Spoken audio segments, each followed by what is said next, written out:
Assalamualaikum warahmatullahi wabarakatuh. Halo semua.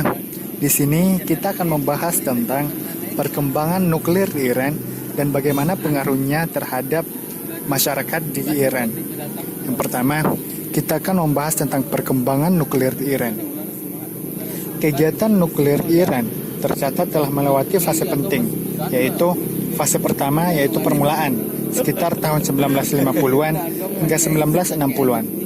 Fase kedua, semangat pengembangan, yaitu sekitar tahun 1970-an. Fase ketiga, revolusi, perang, dan hubungan rahasia, yaitu sekitar 1979 sampai 1988. Fase keempat adalah pengayaan dan pengadaan, yaitu 1988 hingga 2002. Fase kelima, investigasi, diplomasi, dan sanksi, yaitu sekitar 2003 hingga 2009. Fase ke-6, ketegangan internasional tahun 2010 hingga 2012, dan yang terakhir adalah fase ke-7, yaitu perjanjian internasional, yaitu tahun 2013 hingga tahun 2015. Iran pada masa di bawah kepemimpinan rejim Shah telah menjadi sekutu Amerika Serikat setelah Jerman dan Prancis. Pada masa tersebut, kelompok Shah telah memiliki kepentingan untuk mengembangkan program nuklir melalui kedekatannya dengan Amerika Serikat. Amerika telah menawarkan berbagai fasilitas penelitian nuklir kepada Iran dengan tujuan untuk ikut menjadi sekutu pada Perang Dingin. Meskipun nuklir Iran resmi dimulai pada tahun 1957, namun dalam program pengembangan nuklir berjalan dengan lambat sampai tahun 1960 ketika Amerika mensuplai 5 megawatt reaktor thermal atau Thermal Research Reactor. Prancis dan peneliti dari Swiss ditunjuk sebagai presidennya. Sejak tahun 1974, rezim Reza Shah memiliki keinginan agar Iran dapat memproduksi tenaga listrik bertenaga nuklir dengan kapasitas 23.000 megawatt dalam jangka waktu yang sama. Keinginan Reza Shah dibuktikan dengan didirikannya Atomic Energy Organization of Iran atau disingkat IOOI pada tahun 1974. Pada masa pemerintahan Ayatollah Khomeini, program nuklir Iran tidak mengalami banyak kemajuan. Khomeini lebih memfokuskan kepada pembangunan Iran menjadi negara yang maju, Islami, dan modern. Terjadinya perang Iran dan Irak pada tahun 1980 dan 1988 sangat mempengaruhi keputusan Ayatollah Khomeini untuk memulai kembali program nuklir Iran. Khomeini telah memutuskan untuk meluncurkan program senjata nuklir sebagai satu-satunya cara untuk mengamankan revolusi Islam dari skema musuh-musuhnya, terutama negara Amerika Serikat dan Israel. Pada masa pemerintahan Khatami, cenderung memakai strategi kooperatif dengan memperbanyak negosiasi dan diplomasi internasional dengan pihak-pihak terkait, khususnya IAEA dan Uni Eropa. Khatami percaya dengan menggunakan sistem soft balancing untuk menjalin hubungan dengan Amerika Serikat terkait dengan kasus pengembangan nuklir Iran.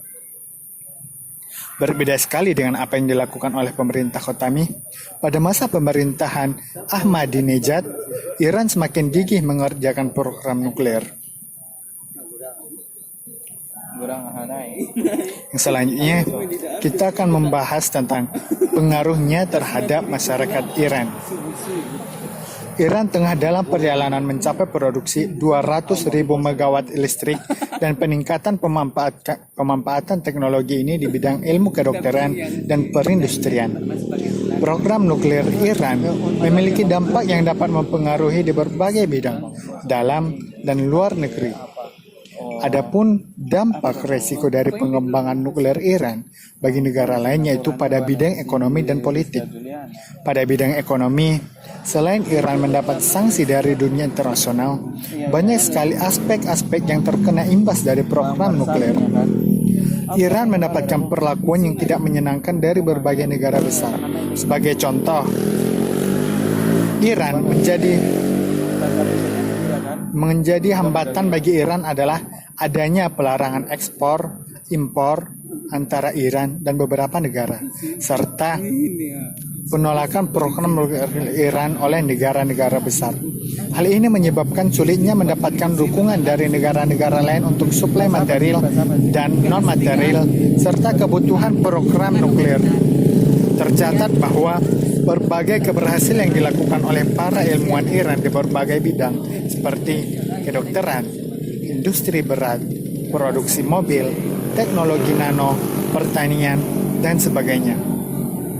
Berita-berita tersebut membuktikan bahwa perhatian pemerintahan Islam Iran mempengaruhi perkembangan di bidang sains dan teknologi. Iran telah memulai programnya mencapai produksi 200.000 megawatt listrik dan peningkatan pemanfaatan teknologi ini di bidang ilmu kedokteran dan perindustrian. Teknologi nuklir dapat dimanfaatkan di bidang kedokteran misalnya. Teknologi nuklir digunakan untuk menentukan dan mendiagnosis sejumlah penyakit serta penyembuhannya. Sudah banyak dokter yang memanfaatkan bahan-bahan radioaktif untuk mengobati penyakit-penyakit tertentu. Di kedokteran hewan pun dapat digunakan untuk meningkatkan mutu hewan. Teknologi nuklir juga memegang peranan penting untuk meningkatkan kualitas dan kuantitas hasil-hasil pertanian. Pada penjelasan tersebut, dapat disimpulkan bahwa Iran dalam mengembangkan nuklir yang berdampak pada bidang ekonomi serta kedokteran pada negaranya adalah Iran ingin membuat tenaga listrik nuklir untuk kepentingan masyarakatnya, sama seperti yang digunakan di beberapa negara yang memiliki teknologi nuklir. Mungkin sekian yang dapat kita bahas pada kesempatan kali ini. Terima kasih dan saya ucapkan Assalamualaikum warahmatullahi wabarakatuh.